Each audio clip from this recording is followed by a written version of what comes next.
2026 సంవత్సరపు మొదటి 2 నెలలు పూర్తి చేసుకొని 3వ మాసంలోకి ప్రవేశింపజేసి ఉన్న దేవునికి మహిమ కలుగునుగాక. 2 నెలలు పూర్తి చేసుకుని 3 నెలలకు వచ్చేసాం. ఇంచుమించుగా 2026 సంవత్సరం ఇంక 3 నెలలు అయిపోయింది. ఇంక పూర్తి కూడా చేసేసుకోబోతున్నాం అనేటువంటి పరిస్థితులు కనబడతా ఉంది. ఏదైనా ఈ 2 నెలల్లో కూడా చాలా విషయాలు నేర్చుకున్నాం. అన్నిటికీ మించి 12 రత్నాల్లో నుండి 11 రత్నాలను కూడా మనం పూర్తి చేయడానికి దేవుడు కృప అందించాడు. అయితే ఈ రోజు మనం ధ్యానించుకోవలసినటువంటి రాయి రత్నం 12వ రత్నం, ఆఖరి రత్నం. ఆఖరి రత్నం ఇంకెంత అద్భుతంగా ఉంటుందో మీ ఆలోచనకే నేను వదిలిపెడతా ఉన్నాను. కాబట్టి 12వ రత్నం ఏంటి, దీని నుంచి దేవుడు ఏమి నేర్పించాలనుకుంటున్నాడు, మనకు ఉపయోగపడేటువంటి ఆధ్యాత్మిక పాఠాలు దీనివల్ల మనకి ఏమన్నా లభించబోతున్నాయా అనేటువంటి ఒక సుదీర్ఘమైనటువంటి పరిశీలన ఈరోజు నేను చేయడానికి ప్రయత్నం చేస్తాను. 21వ ప్రకటన గ్రంథాన్ని ఒకసారి మనందరం కూడా తెరిచి మన ముందుకు వెళ్ళడానికి ప్రయత్నం చేద్దాం. చూడండి, ప్రకటన గ్రంథం 21వ ప్రకటన గ్రంథం 20వ వచనం నుంచి నేను చదువుతా ఉన్నాను. 19వ వచనం నుంచి నేను చదువుతా ఉన్నాను. ఆ పట్టణపు ప్రాకారపు పునాదులు అమూల్యమైన నానావిధ రత్నములతో అలంకరింపబడి ఉండెను. మొదటి పునాది సూర్యకాంతపు రాయి, 2వది నీలము, 3వది యమునా రాయి, 4వది పచ్చ, 5వది వైడూర్యము, 6వది కెంపు, 7వది సువర్ణ రత్నము, 8వది గోమేధికము, 9వది పుష్యరాగము, 10వది సువర్ణల సునీయము, 11వది పద్మరాగము, 12వది సుగంధము అనేటువంటి మాట కనబడుతుంది. అలాగే ఒకసారి నిర్గమాకాండం 28వ అధ్యాయంలో ఉన్నటువంటి ఆ 12 రాళ్ళు, అక్కడ 12 రత్నాలు, ఇక్కడేమో 12 రాళ్ళుగా పిలువబడతా ఉన్నాయి. కనుక ఒకసారి చూద్దాం. చూడండి, రత్నములుగా దానిలో 4 పంక్తులు రత్నములు ఉండునట్లు రత్నముల జవలను చేయవలను. మొదటిది గోమేధకము, మాణిక్యము, గోమేధకము, మరకతము, పద్మరాగము, నీలము, సూర్యకాంతము, గారుత్మతము, ఇష్మారాయి, ఇంద్రనీలము, రక్తవర్ణపు రాయి, సులీమాని రాయి, సూర్యకాంతము. 12వది సూర్యకాంతం. మరి ఆల్రెడీ ఇక్కడ సూర్యకాంతం అనేటువంటిది ఇక్కడ కనబడతా ఉంది కదా. 2వ పంక్తిలో చూడండి, నేను చదువుతున్నాను. పద్మరాగము, నీలము, సూర్యకాంతముల గల పంక్తి 2వది. మరి ఇక్కడ కిందకు వచ్చేసే సమయానికి 4వ పంక్తికి వచ్చి 3వ పంక్తి తర్వాత 4వది వచ్చే సమయానికి మళ్ళీ అక్కడ ఏం కనబడతా ఉంది, సూర్యకాంతము అనేటువంటి కనబడతా ఉంది. అంటే 12 రత్నాల్లో 2 సార్లు సూర్యకాంతం గురించి ప్రస్తావించబడింది. అవునంటారా, లేక నాకు అలా కనబడుతుందంటారా? 100% క్లియర్గా అక్కడ రాయబడినటువంటి మాట ఏంటంటే, సూర్యకాంతపు రత్నమును గూర్చి 2 సార్లు అక్కడ ప్రస్తావించబడింది. దీని గురించి మనం ఏం తెలుసుకోవాలి, దీన్ని బట్టి మనకి ఏం ఆలోచించాలి, అసలు అలాగే ఎందుకు 2 సార్లు రాయబడింది అంటే, తెలుగు బైబిల్ అలా రాయబడింది. ఇంగ్లీష్ బైబిల్లో కన్నా చూస్తే దానికి దీనికి సంబంధమే ఉండదు. అందుకే నేను ఈ రత్నాల యొక్క ప్రస్తావన ఆరంభంలోనే చెప్పింది ఏంటంటే, ఒకే రాయి గురించి మరొక సందర్భాల్లో ఒకే రాయి పేర్లు మారే అనేటువంటి విషయాన్ని కూడా తెలియజేశాను. అయితే మొదటగా ప్రస్తావించబడినటువంటి సూర్యకాంతము దగ్గర డైమండ్ అనేటువంటి పదం ఉపయోగించబడితే, ఈ లాస్ట్లో రాయబడినటువంటి సూర్యకాంతం దగ్గర మాత్రం జాస్పర్ అనేటువంటి పదం ఉపయోగించబడింది. అది వేరు, ఇది వేరు. కాబట్టి కొన్ని సందర్భాల్లో, అన్ని సందర్భాల్లో కాదు కానీ, ఇలాగ సుదీర్ఘమైనటువంటి పరిశీలన చేయాలి అనే ప్రయత్నం చేస్తున్నప్పుడు 2-3 బైబిల్ యొక్క విశ్లేషణ చాలా అవసరమని నేను చాలా సందర్భాల్లో కూడా చెప్పే ప్రయత్నం చేశాను. కాబట్టి జాస్పర్ అనేటువంటి రత్నం కోసం దేవుడు రాశాడు. ఇది 12వ రాయ. ఏంటిది, దీని నుంచి మనం ఏమన్నా నేర్చుకోవచ్చా, దీని నుంచి దేవుడన్నా మనకి నేర్పించేటువంటి అవకాశం ఏదన్నా ఉందంటే, ఈ రాయ మెరూన్ కలర్లో కనబడతా ఉంటుంది. మెరూన్ కలర్లో, డల్ మెరూన్ కలర్లో ఈ రాయి కనబడతా ఉంటుంది. అంటే అది చాలా అద్భుతంగా ఉంటుంది ఆ రాయి. ఎందుకోసం ఈ రాయిని ధరిస్తూ ఉండేవారంటే, చాలా మంది ఎమోషనల్గా, మానసికంగా దృఢంగా ఉండడం కొరకు ఈ రాయిని ధరిస్తూ ఉంటారు. అంటే ఎవరైతే ఎక్కువగా బెంగలు పెట్టుకుంటా ఉంటారో, ఎవరైతే ఎక్కువగా ఆలోచిస్తూ ఉంటారో, ఎవరైతే ప్రతిదానికి కూడా సుదీర్ఘమైనటువంటి ఆలోచనలోకి వెళ్ళి బీపీలు షుగర్లో పెంచుకొని వారి యొక్క ఆరోగ్య స్థితిని మరింతగా దిగజార్చుకుంటూ ఉంటారో వారికి ఉపయోగపడడం కొరకు, కొంత ధైర్యాన్ని ఇవ్వడం కొరకే ఈ రాయిని ధరించుకునేవారు ఒకప్పుడు. మరి ఇప్పుడు ధరించుకుంటున్నారండి?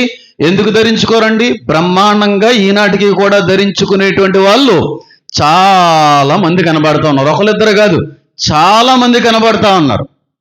అలాగే నిన్న రాత్రి ఇరాన్ అధ్యక్షుడు అయోత్తొల్లా ఖమీనీ అనేటువంటి ఆయన చచ్చిపోయాడు. ఆయన కూడా నల్లటి రాయిని, అంటే మనం మాట్లాడుకుంటాం చూడండి, ఆనిక్స్ అనేటువంటి రాయి ఆయన ధరించుకునేవాడు. ఎందుకంటే ఎవరు ఎన్ని చెడుపులు చేసినా, ఎన్ని చేతబడులు చేసినా ఏది కూడా పని చేయదు, నన్ను ఎవరో కూడా ఆపలేరని అనుకున్నారు. కానీ నిన్న సాయంత్రం శ్మశానంలో కలిసిపోయాడు అయ్యగారు. 36 సంవత్సరాల రాక్షస పాలన నిన్న రాత్రికాల సమయానికి పటాపంచులైపోయిందన్నమాట. కాబట్టి రాళ్ళు ఏం చేయలేవు, మన యొక్క మూఢనమ్మకాలే తప్ప రాళ్ళు మనకేం చేస్తాయండి? జ్ఞానం లేని ఆలోచన విధానం. అయితే బెంగల నుంచి దూరం చేయడానికి, ఆలోచనల నుంచి మనకు విడుదల అందించడానికి, కొంత మానసిక ధైర్యాన్ని ఈ రాయి తెచ్చిపెడతాది అనేటువంటి ఆలోచనతో కూడా ఈ రాయిని చాలా మంది ధరించడానికి ప్రయత్నం చేస్తూ ఉండేవారు. రెండవదిగా రాయిని ధరించడంలో ఉన్నటువంటి ప్రాముఖ్యమైన ఉద్దేశం ఏంటంటే జీర్ణక్రియ బాగుంటుంది, డైజెషన్ అనేటువంటిది బాగుపడడం కొరకి రాయిని ధరిస్తారంట. జీర్ణక్రియకి ఆ రాయికి సంబంధం ఏంటండి? ఇంకా నయం, ఈ రాయి తింటే బాగా జీర్ణం అవుతుంది అని అనలేదు. ఇలాంటి మూఢనమ్మకాలు కూడా రాయి మీద కనబడుతూ ఉండేది. ప్రాముఖ్యంగా ప్రత్యేకంగా రాయిని దేనికోసం ధరించేవారంటే ధైర్యం కోసం ధరిస్తూ ఉండేవారు.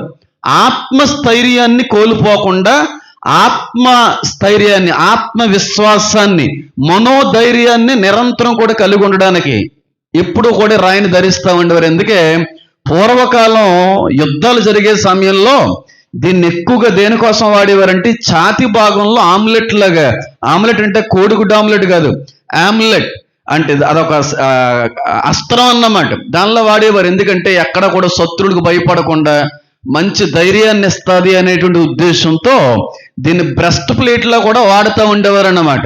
అయితే నేను చెప్తాను, ఇలాంటి రాళ్ళు పెట్టుకుంటే రాదు ధైర్యం, ఇలాంటి రాళ్ళు పెట్టుకుంటే మానసిక ఉల్లాసం అనేటువంటిది రాదు, ధైర్యం అనేటువంటిది దేవుడు ఇవ్వాలి. పిరికివారు కూడా దేవుని రాజ్యాన్ని ఏం చేయలేరంటే స్వతంత్రించుకోరు. నిజంగా చెప్తున్నాను, కొంతమంది పిరికోళ్ళు ఉంటారు, చాలా పిరికలకి. అలాంటి వాళ్ళు కూడా దేవుని రాజ్యానికి వెళ్ళరు. దేవుని రాజ్య సంబంధికులు అంటే యోధ గోత్రపు సింహపు అనుచరులు, ఎప్పుడు కూడా వాళ్ళు ధైర్యంగానే ఉంటారు. క్రైస్తవుల్లో ఎక్కడ కూడా పిరికితనానికి చోటు ఇవ్వకూడదు, ఎక్కడ కూడా నిరుత్సాహానికి చోటు ఇవ్వకూడదు, ఎక్కడ బెంగకి, విచారానికి, ఆత్మధైర్యం కోల్పోవడానికి ఎప్పటికీ కూడా అవకాశం ఇవ్వకూడదు. యెహోషువతో అదే అంటాడు కదా, 1వ అధ్యాయం 9వ వచనంలో, భయపడకమో ధైర్యముగా ఉండుము, నేను మోషేకు తోడై ఉండునట్లుగా నీకు నువ్వు కూడా తోడే ఉంటాను. ధైర్యంగా ఉండమని మోషేకి చెప్పాడు దేవుడు. అంటే ధైర్యాన్ని ఇచ్చేది ఎవరన్నమాట? దేవుడు. కానీ ఇది విషయం తెలియక చాలా మంది ఈ రాళ్ళు ధరించడం వల్ల కూడా బెంగలు పోతాయి, విచారం పోతుంది, ధైర్యం అనేటువంటిది కలుగుతుంది అనే ఆలోచనతో కూడా ఈ రాళ్ళ నానాటి కాలంలో ధరించేవారు, ఈనాటి కాలంలో కూడా ధరించే వాళ్ళు చాలా మంది ఉన్నారు. అంటే బహిరంగంగా భౌతికంగా ఉంగరాలు పెట్టుకోకుండా బీరువాల్లో దాచుకునేటువంటి వాళ్ళు కూడా ఉన్నారు. వాళ్ళల్లో క్రైస్తవులు ఉన్నారు అన్న విషయం కూడా నాకు తెలుసు. అయితే ఏళ్ళ మీద ఉండవంతే, ఆ ఉంగరాలు బీరువాలో ఓ ప్రక్కన పెడితే ఎంతో కొంత మేలు కలుగుతుంది. ఎందుకంటే మరి డైరెక్ట్గా పెట్టుకుంటూ అడుగుతారు కదా క్రైస్తవులు, నీ విశ్వాసం ఏంటి, నీ భక్తి ఏంటి, నీ ఆచారం ఏంటి, నీ దేవుడేంటి, అసలు నువ్వు చేసే పని ఏంటి అనేటువంటి ప్రశ్న వేస్తారు కనుక ఇలాంటి రత్నాలతో కూడినటువంటి ఉంగరాలు ఉంటాయి కొంతమంది క్రైస్తవులకి. అంటే బయటికి తీసుకురారు, బీరువాల్లో దాచిపెడతారు. అలాంటి వాళ్ళు కూడా ఎక్కడుంటారు? అవిశ్వాసులందరూ కూడా మండుచున్న అగ్నిగుండములో. అవిశ్వాసులు అంటే దేవుని యందు విశ్వాసం ఉంచని వారు కూడా నరకానికి పాత్రులు. బాగా గుర్తుపెట్టుకోండి మాటని. మీరు మా కళ్ళు, మనుషుల కళ్ళు, క్రైస్తవ సమాజపు కళ్ళు ముయ్యొచ్చేమో, కానీ అన్ని చోట్ల కూడా కళ్ళుతో చూస్తున్నటువంటి ఆయన కళ్ళకు మరుగైనది ఏదీ లేదన్నటువంటి ఆయన కంటి నుంచి మాత్రం ఎవరో దాచిపెట్టే అవకాశం లేదనే విషయం లేఖనాలు చాలా క్లియర్గా తెలియపరుస్తూ ఉన్నాయి. కాబట్టి ఈ ధైర్యం కోసం చాలా మంది ఈ రాయిని ధరిస్తూ ఉండేవారు. నేను అడుగుతున్నాను, ఇక్కడ ఎంతమంది ధైర్యవంతులు ఉన్నారు? చేయొద్దండి. మేము చాలా ధైర్యవంతులు అండి, దేనికి అంత బేగా జడమండి, దేనికి అంత బేగా పడవండి, దేనికి బెదరవండి, మా అంత ధైర్యం సింహాలకు కూడా కొన్ని సందర్భాల్లో కనబడదేమో అండి, అంత ధైర్యంగా ఎదుర్కొంటామండి. ఏ సమస్య వచ్చినా, ఏ శోధన వచ్చినా, ఏ శ్రమ వచ్చినా, ఎన్ని ప్రతికూలతలు ఏదైనా సరే చాలా ధైర్యంగా ఎదుర్కొంటామండి. అబ్బే ఎక్కడ మేము బెదరమండి అన్న వాళ్ళు ఎవరు ఉంటే చెయ్యొద్దండి, చెప్పండి. ఎవరు ఎత్తట్లేదేటి అంటే మీరందరూ కూడా పిరికివారనమాట. అంటే భయపడడు మనిషి అని నేను అనట్లేదు, భయపడకూడదు. బైబిల్లో వాక్యం రోజుకు ఒక వచనం తీసుకొచ్చిన 365 రోజులకి భయపడకు అన్న మాట ఇంగ్లీష్ కొన్ని ట్రాన్స్లేషన్లో చాలా క్లియర్గా రాయబడి ఉన్నటువంటి విషయం. కానీ మనిషిగా చాలా సందర్భాల్లో భయపడతా ఉంటాం. భయపడడం తప్పు కాదు, ఆ భయంలో ఉండిపోవడం తప్పు. భయపడి దేవుడున్నాడు అనేటువంటి ధైర్యంలో వెళ్ళడం దేవుడు కోరేది. భయం కలుగుతుంది, ఎవరికన్నా భయం కలుగుతుంది. నిన్న పెద్ద ఫైర్ యాక్సిడెంట్ జరిగింది ఇక్కడ. ఏంటి ఏమన్నా యుద్ధం, అప్పటికీ యుద్ధ వాతావరణం వినబడుతుంది కనుక ఏ మిస్సైల్ అయినా పడిపోయిందేమరా బాబు అనుకున్నాను నేను. 2 సార్లు శబ్దం వచ్చేటప్పటికి ఒక్కసారి అద్దాలన్నీ షివరైపోయినాయి, వైబ్రేషన్ అయిపోయినట్టు అయిపోయినాయి. అయితే సాయంత్రకాలానికి సమయానికి తెలిసింది ఏంటంటే ఇక్కడ పెద్ద ఫైర్ యాక్సిడెంట్ అయింది, 18 మంది అంతమంది చచ్చిపోయారని చెప్పి. ఆ టైంలో మనిషిగా నేను కూడా కొంత కంగారు పడ్డాను. మనిషిగా ప్రతి ఒక్కరం కూడా కంగారు పడతాం, మనిషిగా చాలా సందర్భాల్లో భయపడతాము.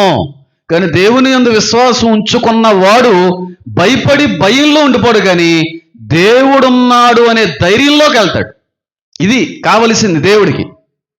అంతేగాని అసలు భయపడ్డం మనిషి అని అనట్లేదు, క్రైస్తవుడు అనట్లేదు. ఎందుకంటే క్రైస్తవుడు కూడా మనిషే, మనకు కూడా భావోద్వేగాలు అనేటువంటి పనిచేస్తూ ఉంటాయి.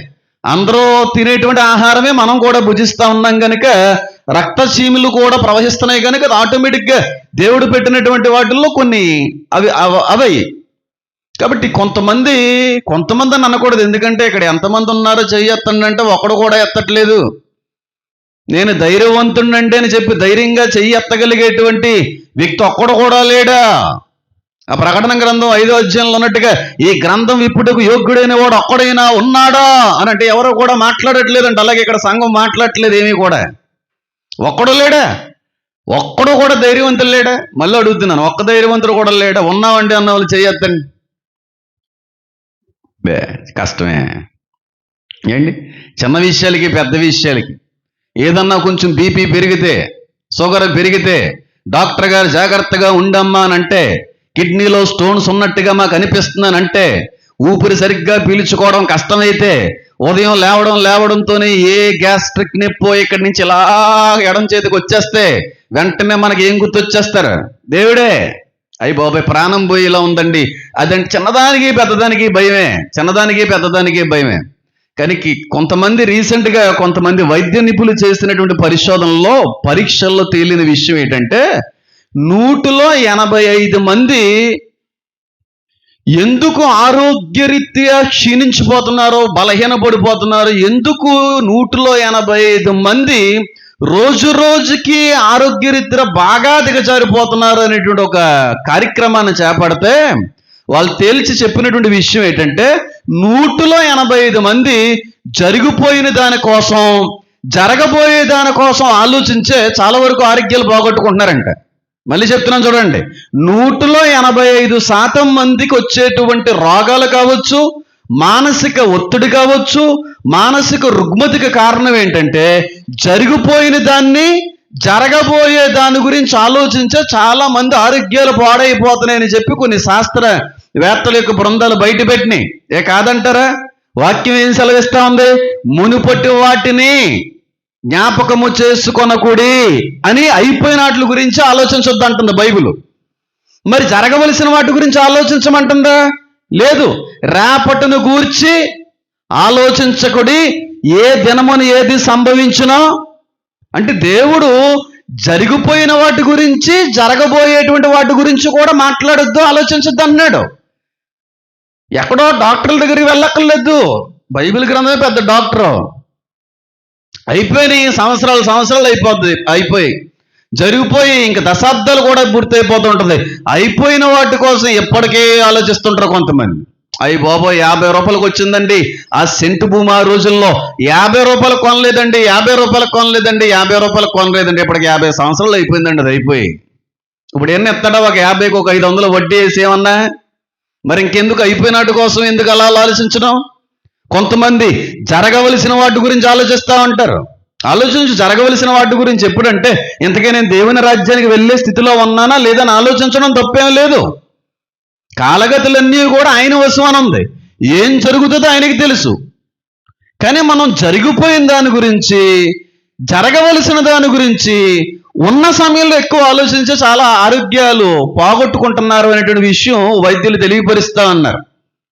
నేను ఎప్పుడు కూడా మాట అంటూ ఉంటాను, నీ చేతిలో లేని దాని కొరకు ఏం ఆలోచిస్తావో ఈ దేవుడు నేర్పించిన పాఠం నాకు అది. మీటింగుల్లో హోరున భయంకరమైనటువంటి తుఫాను సంద్రంలో మునిగిపోయినటువంటి ఆ సమయంలో దేవుడు నేర్పించినటువంటి ఒక అద్భుతమైనటువంటి పాఠం అది. మంచి సలహా ఇచ్చాడు దేవుడు. నీ చేతిలో లేని దాని గురించి ఎంతసేపు ఆలోచిస్తావయ్యా? వాతావరణం ఏమన్నా నా చేతిలో ఉందా? నిజమే కదా. మన చేతిలో లేని వాటి గురించి ఆలోచించి ఉన్న మనశ్శాంతిని పోగొట్టేసుకుంటున్నాం. జరగబోయేటువంటి విషయాల కోసం, జరగబోయేటువంటి వాటి కోసం ఇప్పుడు ఆలోచించుకొని ప్రస్తుత ఆనందాన్ని, ప్రస్తుత మనశ్శాంతిని పోగొట్టుకునే ఏకైక జీవి ఏదన్నా ఉందంటే మానవుడే. పక్షులు ఎప్పుడు బెంగ పెట్టుకుంటుందని ఉందా? రేపు ఏం తింటామని ఆలోచన వాటికి ఉండదంట.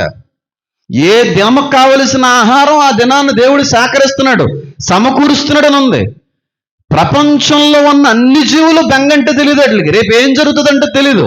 కానీ దైవానుసారమైనటువంటి స్వరూపం కలిగిన మనకు మాత్రం రేపు ఏమవుతుందో, పిల్లలు ఏమైపోతారో, ఆ తర్వాత ఏమవుతుందో, ఎల్లుండి ఏమవుతుందో, ఇంకా జరగదు. అది జరిగిపోయిన దానికోసం ఒక ప్రక్కన, జరగబోయే వాటి కోసం ఒక ప్రక్కన ఆలోచిస్తూ ప్రస్తుత ఆనందాన్ని, ప్రస్తుత మనశ్శాంతిని కోల్పోయేటువంటి వ్యక్తులు లేరంటారా? ఉన్నారా లేదా? అందుకే ధైర్యం లేకపోతుంది మనకి. ఏది జరిగినా సరే దేవుడు మనకు మంచి చేసే దేవుడు అని ఆలోచనలోకి వెళ్ళాం అనుకోండి, అంత బేగా భయపడేటువంటి పరిస్థితులు ఉండవు అనుకుంటున్నాను నేనైతే. భయం వేస్తుంది. ఎందుకు భయం లేదు? కొన్ని సందర్భాల్లో కంగారు పడతా ఉంటాం, తొందరపడతా ఉంటాం. అయ్య బాబు ఎలా జరిగింది ఏంటని అనిపిస్తూ ఉంటుంది. కానీ 1 సెకండ్ 2 సెకండ్లు గట్టిగా అయితే 1 నిమిషం 2 నిమిషం లేదంటే సాయంత్రం వరకు. సాయంత్రంకి అయినా సరే దేవుడు లేడేంటి, దేవుడు పరిష్కరించడేంటి, దేవుడు కార్యం జరిగించడేంటి, దేవుడు మనల్ని ఏమన్నా వదిలేసాడేంటి, నిన్న నేడు ఏకరీతిగా ఉన్న దేవుడు కాదేంటి, నేను విడువని ఎడబాయిను అన్నటువంటి మాట దేవుడు అనలేదేంటి? ఇవన్నీ కూడా మనకి ఆత్మధైర్యాన్ని ఇచ్చేటువంటి మాటలే. ఒకవేళ దేవునికి అవిధేయంగా నడిచేటువంటి వ్యక్తి ఇలాంటి ధైర్యాన్ని కోల్పోతా ఉంటాడు. ఎందుకంటే దేవుడికి వ్యతిరేకంగా నడుస్తున్నాం కనుక. దేవుడు చేయి వదిలేశాడు, దేవుడు మోకం చాటేసేసాడు, దేవుడు నన్ను ఖచ్చితంగా రక్షించడు అనే ఆలోచన ఎవరికి వస్తుందంటే, దేవుడికి వ్యతిరేకంగా నేను బ్రతుకుతున్నాను అనేటువంటి భావన కలిగి ఉన్న వ్యక్తులకి. అది వదిలేసుకుంటే వాళ్ళు కూడా ధైర్యంగానే ఉండగలుగుతారు.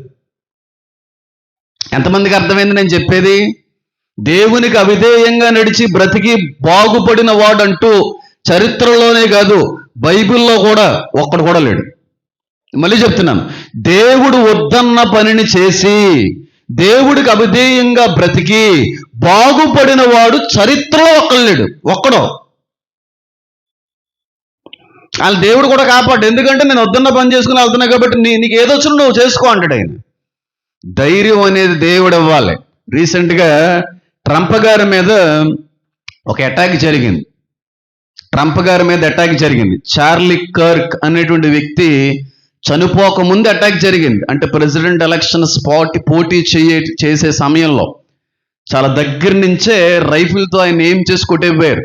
ఇలా మాట్లాడుతున్నటువంటి వ్యక్తి ఆడిలాగా ఫైర్ చేసే సమయానికి బుర్రలా తిప్పుతాడు.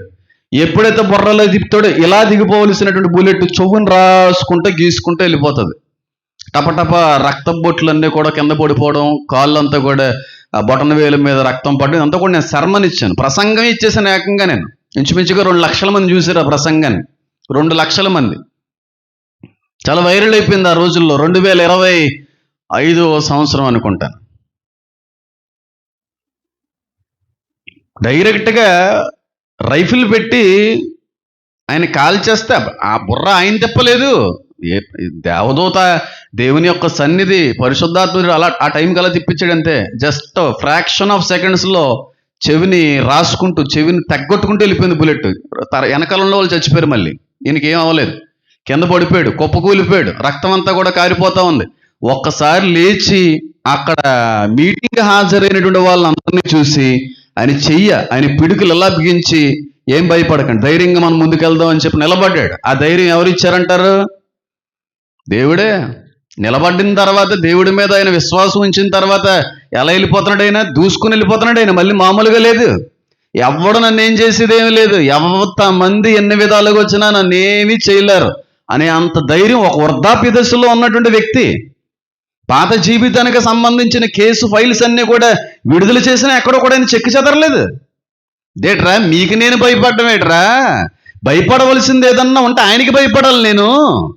ఒకప్పటికి ఇప్పటికీ ఏంటో నాకు తెలుసు అన్నట్టుగా ఆయన ఒక ఆలోచన విధానం అంత ధైర్యంగా. అప్పుడే మిస్ అయినటువంటి బుల్లెట్ నుంచి మిస్ అయిన వ్యక్తి రక్తం కారుతూ లేచి నిలబడి అక్కడ మీటింగ్ వచ్చిన వారందరికీ కూడా ధైర్యాన్ని ఇచ్చాడంటే ఆయనలో ఉన్న దేవుడు ఇంకెంత గొప్పవాడు అర్థం చేసుకోండి. నీలో ఉన్నవాడు లోకంలో ఉన్నవాని కంటే గొప్పవాడు. ఆయన ఉన్నాడు అనుకోండి, మనలోని ఖచ్చితంగా ధైర్యంగానే బతుకుతాం. మనోవిచారము, బెంగ, పిరికితనం ఏ విధంగా కూడా క్రైస్తవ్యానికి అనుకూలమైంది కాదు. నిజంగా పరిశుద్ధాత్ముడు నీలో నివసిస్తుంటే, నిజంగా పరిశుద్ధాత్మునితోనూ నడుస్తున్నటువంటి వ్యక్తివైతే, దేవుని మూలంగా బ్రతికేటువంటి విధానంలో వెళ్ళే వ్యక్తివైతే పిరికితనానికి ఎక్కడ ఉంటుందండి చోటు? అసలు సమస్య లేదు. అవకాశమే రానివాడు అసలు ఆయన. కాబట్టి మీరు జ్ఞాపకం చేసుకోవాల్సిన విషయం ఏంటంటే, ధైర్యం అనేది ఎవరు ఇవ్వాలి? దేవుడు ఇవ్వాలి. ధైర్యం అనేది దేవుడు ఇవ్వాలి. ఇప్పుడు ఒక అమ్మగారు సాక్ష్యం చెప్తున్నారు, ఏమని, మా అబ్బాయి హైదరాబాద్ వెళ్ళాడండి, ఉద్యోగం, ఎప్పుడు ఒంటరిగా ప్రయాణం చేయలేదండి. మరి ఒంటరిగా పుట్టినోడు ఒంటరిగానే పోతాడు, ఇదంతా మధ్యలో అంతా ఒంటరితనమే. చిన్న చిన్న వాటికి ఎందుకు? దేవుడు లేడా? చిన్న చిన్న వాటికి ఏ విధంగా దూరాలా, ఒక విశ్వాసంలోకి ఏ విధంగా వ్యక్తిని అవిశ్వాసంలోకి నడిపించాలి, ఎప్పుడు ఆ వ్యక్తిని దిగజార్చాలి, మానసికంగా ఎప్పుడు కొట్టాలి. ఇంత వాక్యం వింటున్నారే, ఎంతగా ఎదుగుతున్నారని నేను అనుకుంటున్నాను. కానీ ఇంకనూ కూడా బలహీనమైనటువంటి ఆలోచన విధానంలో తప్పది ఉంటుంది. తల్లిగా తండ్రిగా పిల్లల మీద బెంగ, భయం లేకపోతే ఎవరికి ఉంటుందండి? కానీ ఈరోజు దేవుడు ఉన్నాడనే విశ్వాసం ఉంటే అది ఉన్న తర్వాత అది పోయే పరిస్థితుల్లోకి రావాలి. సరే, ధైర్యం ఇచ్చేవాడు ఎవరన్నమాట? దేవుడు. ఇప్పుడు పైగా మనం ధ్యానించుకోవలసిన కుమారుడు ఎవరన్నమాట? 12వ రాయి. ఎవరు ఆ 12వ కుమారుడు? ఒకసారి చూద్దాం. చూడండి, ఆదికాండం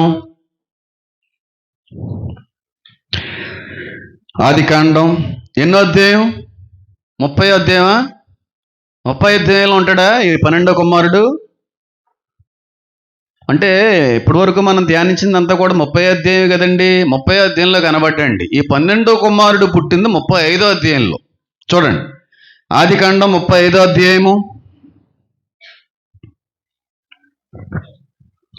16వ వచనం చదువుతున్నాను, జాగ్రత్తగా గమనించండి. ఈ 12వ కుమారుడు ఎవరో అనేటువంటిది.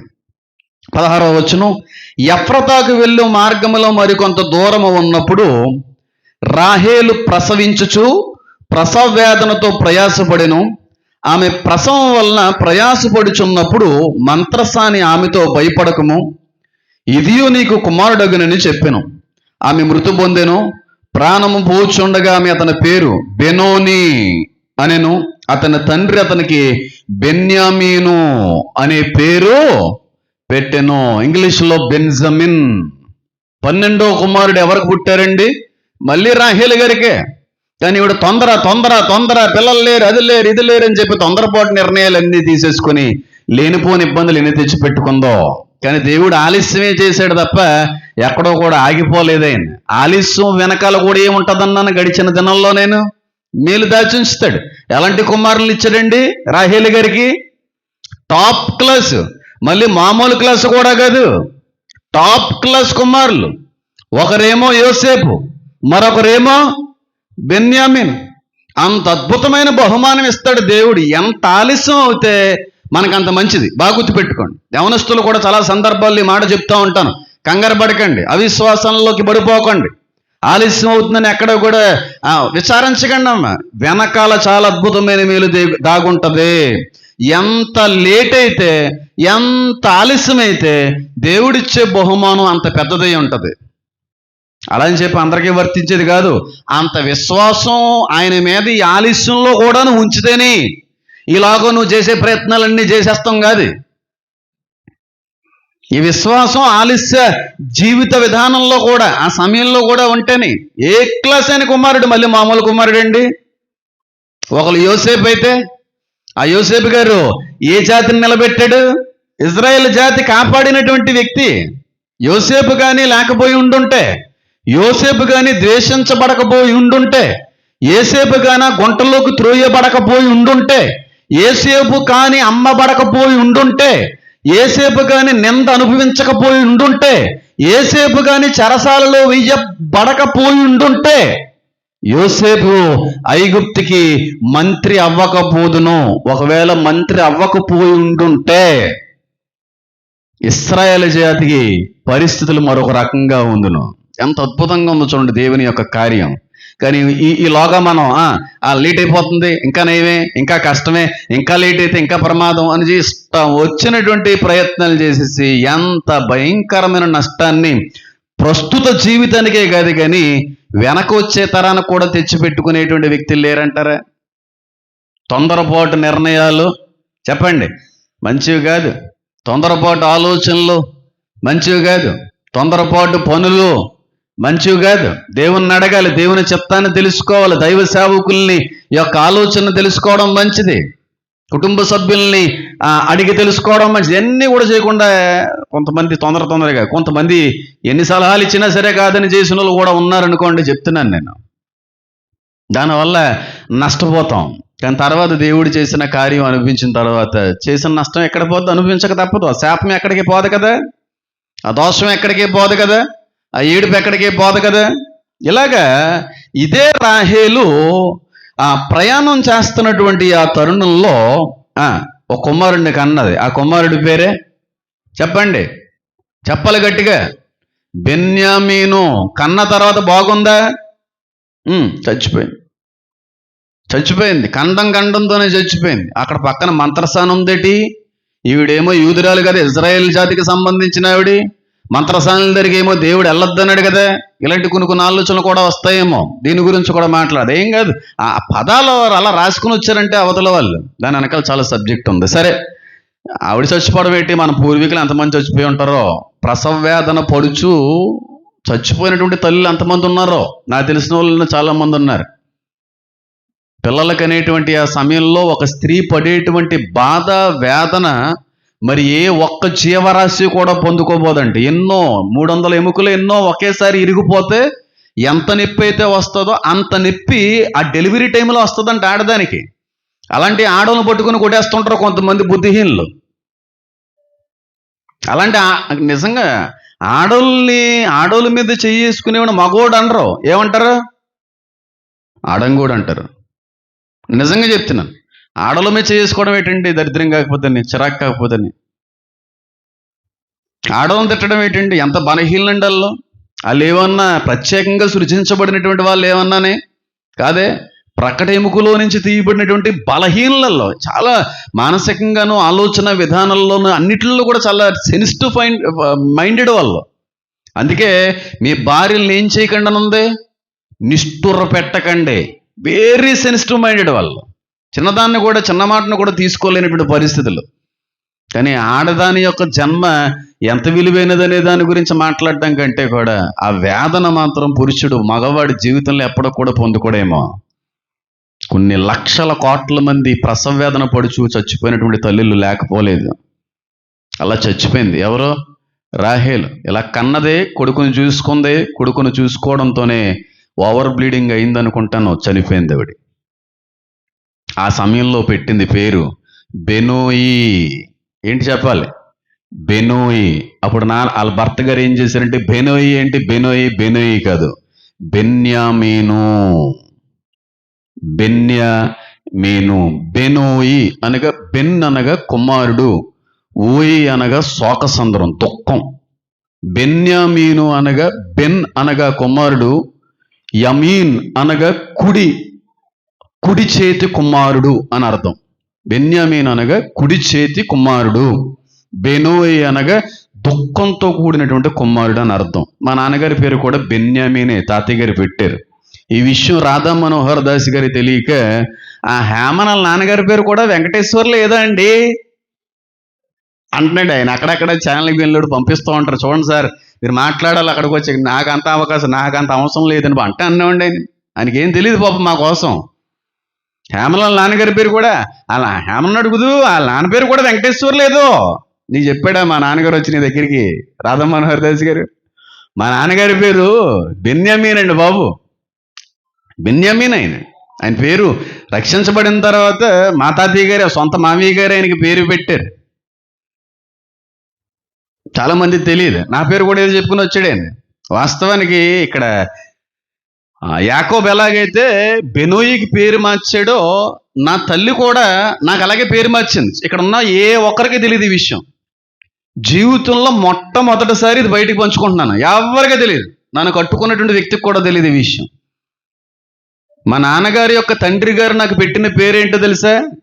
రమేష్ కృష్ణన్.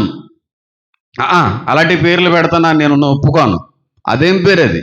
నాకు కుదరదు, నాకు నచ్చదు. నా కొడుక్కి నేనే పేరు పెట్టుకుంటానని చెప్పి మావయ్య గారికి ఇష్టం లేకపోయినా సరే శాంతి ఏం చేస్తే అదే చేయండి, బాగోదు, తల్లి ఏం పేరు పెట్టమంటే పేరు పెట్టండి అని అంటే, మా అమ్మగారు ప్రార్థనలో ఉండగా దేవుడు ప్రేరేపించి 88వ కీర్తన చదువుతున్నటువంటి సందర్భంలో హేమాను అనేటువంటి పేరు ఆవిడ ప్రేరేపించబడితే తాతయ్య గారి దగ్గరికి వచ్చి హేమాను అనే వ్యక్తవర్ణాన గారు అని అంటే తాతయ్య గారు, అమ్మ బాబు ఈ పేరు నీకు ఎలా గుర్తొచ్చిందమ్మా, ఎలా తెలిసింది ఈ పేరు? చాలామంది సేవకులు కూడా ఈయన యొక్క ప్రస్తావన, ఈయన యొక్క ఉనికి తెలియదు, చాలా అద్భుతమైనటువంటి పేరమ్మా, చాలా అద్భుతమైనటువంటి పేరు అని చెప్పి పెట్టబడిన పేరు హేమాన్. ఇంక మళ్ళీ ముందు వెనకాల ఏం లేదు. ఒకవేళ మా అమ్మగారు ఆ పేరు పెట్టకపోయి ఉంటుంటే ఎప్పుడో కూడా రమేష్ కృష్ణనో కృష్ణ అనో ఏదో ఒకటి పిలుస్తూ ఉండేవారు. దేవుని యొక్క మహాకృపను బట్టి తండ్రి గారు నేను కనకముందే ఆయన రక్షించబడిన వ్యక్తి. ఆయన వాస్తవానికి పుట్టినది హైందవ ఆచార శైలిలో అయినప్పటికీ కూడా నేను పుట్టక ముందు వివాహానికే తండ్రి గారు రక్షించబడ్డారు. రక్షించబడినప్పుడు తల్లిదండ్రులకు పుట్టినటువంటి వ్యక్తిని నేను. కానీ ఆ విషయం కూడా రాధా మనోహర్ దాస్ గారికి తెలియక ఈయన పుట్టుక ఏంటో మా తెలియదా, హైందువులు కాదా, ఇప్పుడు వచ్చి మాకు పుట్టలేదా అంటుంటాడే. మాకు పుట్టబడి నేను పుట్టిందే క్రైస్తవ కుటుంబంలోనైనా ఆ విషయం తెలియదు ఆయనకి.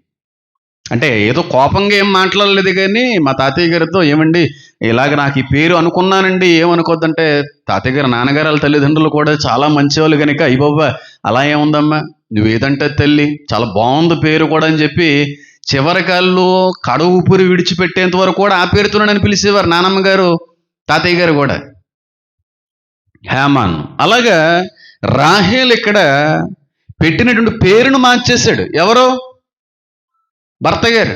బెనోయి ఏంటి, బెనోయి వద్దమ్మా ఆ పేరు నాకెందుకో నచ్చలేదని చెప్పి బెన్యామీను, ఫలించెడు కొమ్మ అని కూడా అంటూ ఉంటాం. ఇది మన 35 వెళ్తే మళ్ళీ ఆవిడ 11వ మొదటి కుమారుని కంటున్నప్పుడే పుట్టబో దాని గురించి ప్రవచిస్తుంది. మళ్ళీ అక్కడికి వెళ్ళవలసి వస్తుంది. ఆ కాన్సెప్ట్ వేరు, ఆ కాంటెక్స్ట్ వేరు. మళ్ళీ అక్కడ ఏదన్నా సందర్భం వచ్చినప్పుడు మనం మాట్లాడడానికి ప్రయత్నం అయితే చేద్దాం. కానీ బెనోయి అనగా శోకసంద్రంతో కూడిన కుమారుడు, దుఃఖ పుత్రుడు అని అర్థం. ఇదేమో కుడి చేత పుత్రుడు, కుడి చేతి పుత్రుడు అని అర్థం. ఎవరు? బెన్యామీను అని అంటే. నిజంగా మా నాన్నగారు కూడా మరి కుడి చేతి కుమారుడిగానే తాతయ్య గారి కోసం చాలా ప్రయాసపడ్డారు. 2 కుమారులు కూడా ప్రభువునందు నిద్రించిన తర్వాత ఇంకా ఈ ముసలోని ఇంకెవరు పట్టించుకుంటారులే అని చెప్పి చాలామంది అనుకున్నప్పుడు నేను లేనండి, ఆయన కూడా అనేవారంటే నాకు దేవుడిచ్చినటువంటి కుమారుడండి ఈయన అని చెప్పి ఆ మాటలు ఇప్పటికి కూడా గుర్తొస్తున్నప్పుడు చాలా బాధ వేస్తూ ఉంటుంది. చచ్చిపోయేవారు కూడా మా నాన్నగారు ఎప్పుడు తాతయ్య గారిని ఈ పేరు ఇలాగే పిలిచేవారు, మామయ్య గారండి, మామయ్య గారండి. అండియే ఆ అండియే నేర్పించేశారు మనకని. అండి అని పిలుస్తూ ఉంటాం. అడుక్కునే వాళ్ళని భేదంలో కూడా అండి అని అదొక అలవాటుగా అయిపోయింటాయి. అంటే హృదయంలో లేదని కాదు, హృదయంలో ఉంటాను నోట్ల నుంచి వస్తుంది అన్నాడు దేవుడు. మళ్ళీ అక్కడ మళ్ళీ తప్పు పడతారు మళ్ళీ. బట్ నిజంగా ప్రేమ, నిజంగా మర్యాద, నిజంగా గౌరవం ఉన్నప్పుడే ఒక వ్యక్తిని అండి అని పిలగలం. సరే, అయితే ఇలాగ బెనోయి అనేటువంటి పేరు కాస్త ఎలా మారిందన్నమాట? చెప్పాలి. బెన్యామీను కుడి చేతి పుత్రుడా, రైట్ హ్యాండెడ్ సన్ అనేటువంటి అర్థం ఇచ్చేటువంటి మాట. అయితే మీరు మొదటి రాయి నుండి 12 రాయి వరకు కూడా జాగ్రత్తగా పరిశీలిస్తే మొదటి రాయి ఎక్కడ మొదలైంది? ఏ ప్రస్తావనతో మొదలైంది? ప్రేమించననుకొని ఇచ్చినటువంటి కుమారుడు. దేవుడు ఎప్పుడైతే పాపసంద్రంలో మునిగిపోయినటువంటి మనుషుల్ని చూసి ప్రేమించి కుమారుణ్ణి ఇచ్చాడో అక్కడి నుంచి ఎక్కడికి వెళ్ళింది? కుడి పార్వస్యమునందు ఆసీనుడైన కుమారుడి దగ్గరికి వెళ్ళింది. ఎంతమందికి అర్థమవుతుంది నేను చెప్పేది? ప్రేమించి మొట్టమొదటిగా కుమారుని ఇచ్చాడు. ఇదంతా ఈ లైన్ అంతా ఎక్కడండి అయింది? కుడి పార్వస్యమునందు ఆసీనుడైన వాడు యేసుక్రీస్తు ప్రభు వారి దగ్గర ఎండేంది. ఎంత అద్భుతమైన రీతిలో ఉందో చూడండి ఈ మాట. కొన్ని వచనాలు ఎక్కువే చెప్పడానికి ప్రయత్నం చేస్తాను, కానీ చాలా అద్భుతమైనటువంటి ఒక మర్మాన్ని అయితే ఈ రోజున మీ అందరికీ తెలియపరచడానికి కూడా నేను ప్రయత్నం చేస్తాను. నా కుడి చేతి పుత్రుడా, బెన్యామీను అనగా నా కుడి చేతి పుత్రుడా. ఇదే మాట తండ్రి దేవుడు కూడా మాట్లాడుతూ ఉంటాడు. ఎందుకంటే తండ్రి దేవుడు కుడి పార్వస్యమునందు ఎవరాసీనులై ఉన్నారనందే? యేసుక్రీస్తు ప్రభు వారు. చాలా క్లియర్గా ఆ మాట అనేటువంటిది లేఖనంలో చాలా సందర్భాల్లో, నాకు తెలిసినంత వరకు ఒక 6-7 సందర్భాలు, ఇంకా ఎక్కువ సందర్భాల్లో ఆ యొక్క మాట అనేటువంటిది కనబడుతూ ఉంది. ఇది ఎందుకు రాయబడింది? దీని నుంచి దానికి లింక్ ఏంటని ఆలోచన చేసేదానికంటే కూడా ఓ మాట చెప్తాను చూడండి. సిలువ లేనిదే సింహాసనం లేదు. సిలువ లేనిదే సింహాసనం లేదు. ఒకసారి చూద్దాం చూడండి. ఒకసారి జాగ్రత్తగా దాన్ని పరిశీలించే ప్రయత్నం ఒకసారి చేద్దాం. అయితే చాలా మంది ఏమంటా ఉంటారంటే, నేను కూడా ఈ విధమైనటువంటి ఆలోచనలోనే వెళ్ళేవాడిని, కానీ పూర్తిగా అబద్ధం. ఏమని అంటా ఉంటారంటే, ఇప్పటికే కూడా యేసుక్రీస్తు ప్రభు వారికి ప్రత్యేకమైన సింహాసనం లేదు, ఆయన ఇంకా సింహాసనాన్ని అధిష్ఠించలేదు, ఆయనకి అసలు ఇంకా పరలోకంలో సింహాసనమే లేదు, ఇంకా ఒక తండ్రి గారు సీటునైనా షేర్ చేసుకుంటున్నాడు. నేను కూడా అలాగ అనుకునేవాడిని, కానీ కాదది. ఎప్పుడైతే ఒక విషయం మీద పరిపూర్ణమైన పరిశీలన చేస్తామో అప్పుడు కానీ సత్యం అనేటువంటి బయటపడదు. ఈ లోపల కొన్ని సందర్భాల్లో మనం ఏమన్నా తప్పులు ఏదైనా చేసినా సరిదిద్దుకోవాలి. దిద్దుకోకుండా నేను చెప్పిందే రైటు అనుకుంటే నువ్వు మోసపోతావు, వినేవాళ్ళు కూడా మోసపోతారు. అర్థమవుతుందా? నేను ఈ మధ్యకాలంలో బాగా విన్నాను. నేనైతే పాస్టర్ గారుల యొక్క పేర్లు ప్రస్తావించను, ఎందుకంటే వారికి దేవుడిచ్చిన జ్ఞానం అది, నాకు దేవుడిచ్చిన జ్ఞానం ఇది. వాళ్ళ యొక్క ఆలోచన విధానం అలా ఉంది, నా ఆలోచన విధానం ఇలా ఉంది. కాబట్టి ఎవరో చెప్పేటువంటిది రైట్ అనేటువంటి దేవుడికే తెలుసు. కాబట్టి నాకున్నటువంటి కొద్దిపాటి జ్ఞానముతో నేను పరిశోధించి, నేను పరిశీలించి, దేవుని యొక్క కృపను బట్టి నేను తెలుసుకున్న విషయాన్ని బయట పెడతాను అంతే. అంటే పేర్లు ఏం చెప్పను, పాస్టర్ గారి పేర్లు. అయితే ఆయన ఎక్కువ కటింగ్ చేసినటువంటి వీడియోస్ కూడా, క్లిప్పింగ్స్ కూడా నేను చూశాను. యేసుక్రీస్తు ప్రభు వారికి ఇప్పటికే కూడా సింహాసనం లేదు పరలోకంలో. ఇంకా ఆయన సింహాసనం మీద కూర్చోలేదు. ఆయన లేదు. ఆయన ఆల్రెడీ సింహాసనం మీద ఆసీనుడై ఉన్నాడు అనే వాక్యం సెలవిస్తూ ఉంది. దాన్ని రుజువుపరచడానికి నేను ప్రయత్నం చేస్తాను. కొన్ని వచనాలు మాత్రం మీకు చూపించి నేను ముందుకు వెళ్ళడానికి ప్రయత్నం చేస్తాను. చూడండి, కీర్తనల గ్రంథం 110వ అధ్యాయము. కీర్తనల గ్రంథం 110వ అధ్యాయం ఒకసారి తీయడానికి ప్రయత్నం చేయండి.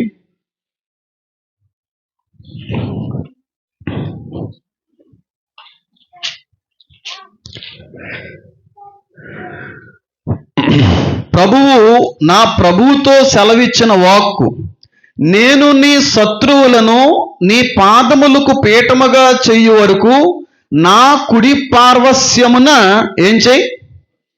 ఎవరంటున్నారు? నా కుడి పార్వస్యమున అంటే రైట్ సైడ్, రైట్ తై దగ్గర నువ్వు కూర్చో అని తండ్రి కుమారుడితో మాట్లాడుతున్నాడు. అంతేకాని కుమారుడికి ఇంకా సింహాసనం ఇవ్వలేదు అనేటువంటి ఒక నమ్మకంతో ముందుకు వెళ్ళేటువంటి వ్యక్తులు ఉపయోగించేటువంటి వచనాల్లో ప్రధానమైన వచనం అది. ఇంకా యేసయ్య కూర్చోలేదని, ఆయన నిలబడ్డే ఉన్నాడని, ఆయనకి ఇంకా సింహాసనం అనేటువంటిది అనుగ్రహించబడలేదని, సింహాసనం అనేటిది ఎప్పుడు అనుగ్రహించబడుతుందంటే అంత అయిపోయిన తర్వాత జరిగేటువంటిదని కొంతమంది యొక్క వాదన విధంగా ముందుకు వెళ్తా ఉంటారు. ఒకసారి చూడండి, మార్కు సువార్త 16వ అధ్యాయము. మార్కు సువార్త 16వ అధ్యాయము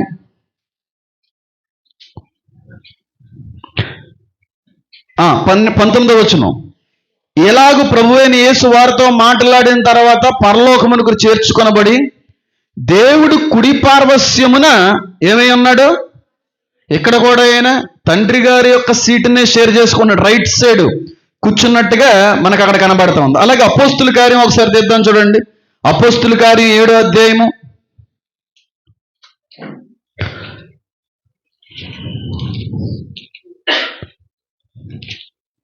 55వ వచనం. అయితే అతడు పరిశుద్ధాత్మతో నిండుకొన్న వాడి ఆకాశం వైపు తేరి చూచి దేవుని మహిమను, యేసు దేవుని కుడి పార్వశ్యము నిలుచుండుట చూచాడు. ఎవరితను? ఎవరు? స్టెఫను చచ్చిపోయేటువంటి ఆఖరి క్షణంలో పరలోక సింహాసనం, పరలోక దృశ్యం అంతటినీ కూడా చూశాడు. ఆయన డైరెక్ట్గా చూశాడు. ఆ టైంలో కూడా యేసుక్రీస్తు ప్రభు వారు తండ్రి కుడి పార్వశ్యమునందే ఆసీనుడే అన్నాడు. అంటే ఆయనకి స్పెషల్ థ్రోన్ అనేటువంటిది, special what it means in Telugu, సింహాసనం అనేటువంటిది ఇంకా ఆయనకి లేదు, ఆయన ఇంకా కూర్చోలేదు, ఆయన ఇంకా నా తండ్రి పక్కనే ఉన్నాడు అన్నట్టుగా కొంతమంది చెప్పేటువంటి ఉద్దేశంలో మాట్లాడే మాటలు ఇది ఒక మాట. అలాగే ఇంకొక వచనం కూడా తీయండి, ఇంకా చాలా ఉన్నాయి, ఎక్కువ వచనాలు ఉంటాయి. రోమిలికి రాసిన పత్రిక 8వ అధ్యాయం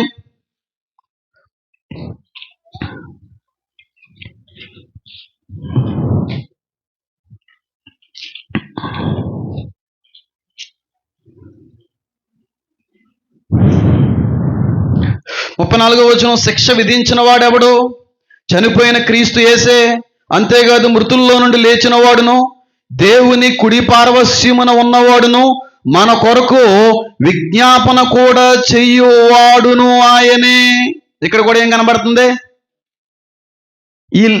ఈ వచనాలు బేస్ చేసుకుని ఈ వచనాలతో వాళ్ళు మాట్లాడే మాట ఏంటంటే, యేసై ఇంకా సింహాసనం మీద కూర్చోలేదు, యేసై ఇంకా సింహాసనాన్ని అధిష్ఠించలేదు, యేసుక్రీస్తు ప్రభువారు ఇంకా పరలోకంలోనే నిలబడి ఉన్నాడు. సరే, ఇక్కడ వరకు వారి వాదన వాళ్ళు చూపించేటువంటి వచనాలు. మరి నేను చూపించే కూడా ఉండాలి కదా. ఒకసారి చూడండి, ప్రకటన గ్రంథం 7వ అధ్యాయము, ప్రకటన గ్రంథం 7వ అధ్యాయము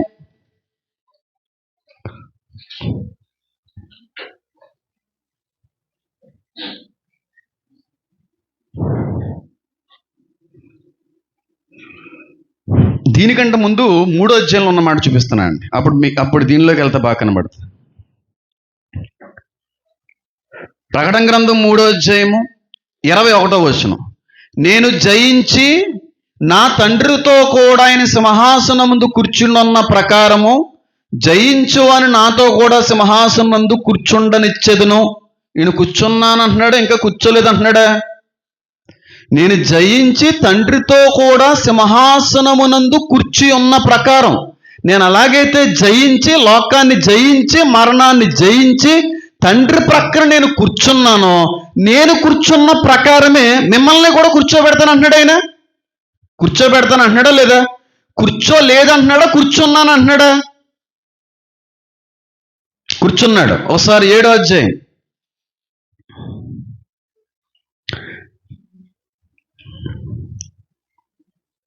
15వ వచనం. అందువల్ల వారి దేవుని సింహాసనెదుట ఉండి రాత్రింబగల్లో ఆయన ఆలయములు ఆయన సేవించుచున్నారు. సింహాసనాసీనుడు వాడు తానే తన గుడారం వారి మీద కప్పును. సింహాసన ఆసీనుడై ఉన్నవాడు, డ్వెల్లింగ్ అంటే ఆల్రెడీ సింహాసనం ఆయన కూర్చున్నాడు. ఏ సింహాసనం మీద కూర్చున్నాడు అని అంటే వాళ్ళు ఏమంటారంటే, ఇంకా ఆయనకి ప్రత్యేకమైన సీట్ లేదండి, ప్రత్యేకమైనటువంటి సింహాసనం లేదు, తండ్రితో పాటుగా కుడి పార్వశ్యమును నిలుచున్నాడు, ఆసీనుడై ఉన్నాడే తప్ప ఆయనకి ప్రత్యేక త్రోన్ లేదండి, ప్రత్యేక సింహాసనం లేదని అంటా ఉంటారు. కానీ నేనేమంటానో తెలుసా? యేసుక్రీస్తు ప్రభువారు అయినటువంటి కుమారుడికి ఒక సింహాసనం, తండ్రి గారికి ఒక సింహాసనం ఉండదు, ఉండకూడదు. ఒకే సింహాసనం. తండ్రికి వేరే సింహాసనం, కుమారుడికి రెండో సింహాసనం ఉంటే వ్యత్యాసం అనేది కనబడతా ఉంటుంది. కానీ యేసుక్రీస్తు ప్రభువారు అన్న మాట ఏంటి తెలుసా? నేను తండ్రి సమానమై ఉన్నాము, నేను తండ్రి ఏకమై ఉన్నాము. నన్ను చూస్తే తండ్రిని మీరు చూసినట్టే అని ఆయన అంటున్నాడు. తండ్రితో సమానముగా ఉండుట భాగ్యమని ఎంచక అని వాక్యం సెలవేస్తుంది. కానీ బోధకులు ఏం చెప్తున్నారో తెలుసా? యేసుక్రీస్తు ప్రభు వారికి ప్రత్యేక సింహాసనం అనేటువంటిది అలాట్ చేయబడుతుంది, ఇవ్వబడుతుంది. అప్పటి వరకు తండ్రి సింహాసనాన్ని నేను షేర్ చేసుకుంటున్నాడు అంటారు వాళ్ళు. కానీ నేనంటాను, ఎప్పటికీ ఒకటే సింహాసనం, ఆ ఒకటే సింహాసనం మీద ఇద్దరు కూడా ఆసీనులై ఉంటారు. ఇద్దరికి వేరు వేరు కుర్చీలు వేశారు అనుకోండి, ఇద్దరికి వేరు వేరు సింహాసనాలు వేశారు అనుకోండి, అక్కడ ప్రత్యేకత అనేది కనబడుతుందా లేదా? ఇద్దరు వేరు వేరు అని చూపించడానికి రెండు సింహాసనాలు, ఇద్దరు ఒకటే అని చెప్తున్నప్పుడు రెండు సింహాసనాలతో పనే ఉంటది.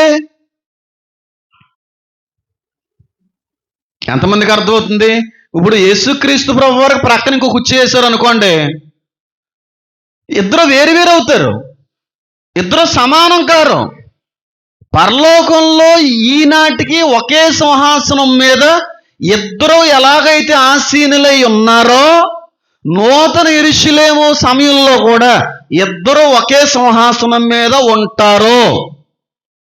ఇద్దరికి వేరు వేరు సింహాసనాలు వేస్తే అక్కడ వ్యత్యాసం కనబడుతుంది. ఇద్దరు వేరు వేరును చూపించే ప్రయత్నం జరుగుతుంది. అక్కడ ఇద్దరికి వేరు వేరు కదా, ఒకే సింహాసనం మీద ఇద్దరు ఉంటారు. నువ్వు ఎలా రుజువుపరచగలవు? వాక్యం చూపించకుండా, ఆధారం లేకుండా మాట్లాడితే తప్పుడు బోధకుల యొక్క గుంపులోకి వెళ్ళిపోతామేమో కదా. ఆధారం లేకుండా ఈనాటి వరకు ఎప్పుడు మాట్లాడలేదు, నా దేవుడు మాట్లాడనీయడు. ఆధారం కావాలంటే ప్రకటన గ్రంథం 22వ అధ్యాయము, ప్రకటన గ్రంథం 22వ అధ్యాయము ఎంత అద్భుతమైనటువంటి ఆధారం ఆ చోట కనబడిందో చూడండి. చదువుతున్నాను చూడండి. 22వ అధ్యాయం మొదటి వచనం. మరియు స్ఫటికం వలె మెరినట్టు జీవజలముల నది దేవుని యొక్కయు గొర్రె పిల్ల యొక్క సింహాసనొద్దుండ ఆ పట్టణపు రాజు వీధి మధ్యన ప్రవహించుట దూత నాకు చూపెను. ఆ నది యొక్క ఈవులను ఆవులను జీవవృక్షముండెను. అది నెల నెలకు ఫలించుచు 12 కాపులు కాయను. ఆ వృక్షం యొక్క ఆకులు జలము స్వస్థపరచుడికై వినియోగించును. ఇక మీదట శాపగ్రస్తమైనది ఏది దానిలో ఉండదు. దేవుని యొక్కయు గొర్రెపిల్ల యొక్కయు సింహాసనము దానిలో. సింహాసనములు అన్నాడా, సింహాసనం అన్నాడా? దేవుని యొక్కయు గొర్రెపిల్ల యొక్కయు అనే మాటతో మనం ఆలోచించాం అనుకోండి, అది వేరు ఇది వేరుగా మనకు కనబడుతుంది. కానీ కిందలో ఏం చూసాం అనుకోండి, సింహాసనము ఒకటే. అవునా కదా? ఒకే సింహాసనం ఉందా, 2, 3 ఉన్నాయి అక్కడ? దేవుని గొర్రెపిల్ల అంటే క్రీస్తు, గొర్రెపిల్ల అంటే క్రీస్తు, దేవుడు అంటే తండ్రితో అక్కడ పోల్చబడింది. ఈ ఇద్దరికీ కూడా ఒకే సింహాసనం అని ఉంది. సింహాసనములు అనే మాట అక్కడ రాయబడలేదు. కాబట్టి పరలోకంలోనే కాదు, భూలోకంలో మనకు ఎదురయ్యేటువంటి కనబడేటువంటి నూతన యెరూషలేము అనేటువంటి ఆ వాతావరణంలో కూడా ఒకే సింహాసనం ఉంటది. ఒకే సింహాసనాన్ని ఇద్దరు కూడా ఆసీనులై ఉంటారు. ఇద్దరికి వేరు మరొకరు వేరే సీట్ వేస్తే వాళ్ళిద్దరూ సమానులు కాదని చూపిస్తున్నట్టు ఉంటది. కానీ మిమ్మల్ని ఒక క్వశ్చన్ అడుగుతున్నాను, మీరు చెప్పండి. మీరే చెప్పండి. బేసిక్ నాలెడ్జ్ ఉంటే చెప్తారు. ఇది బేసిక్, ఎక్కువగా ఆలోచించగలరు. బేసిక్ నాలెడ్జ్ ఉంటే అర్థమైపోతుంది. చెప్పగలరు మీరు?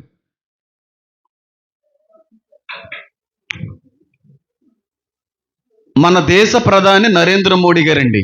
నరేంద్ర మోడీ గారి దగ్గర నేను వెళ్ళాను అనుకోండి.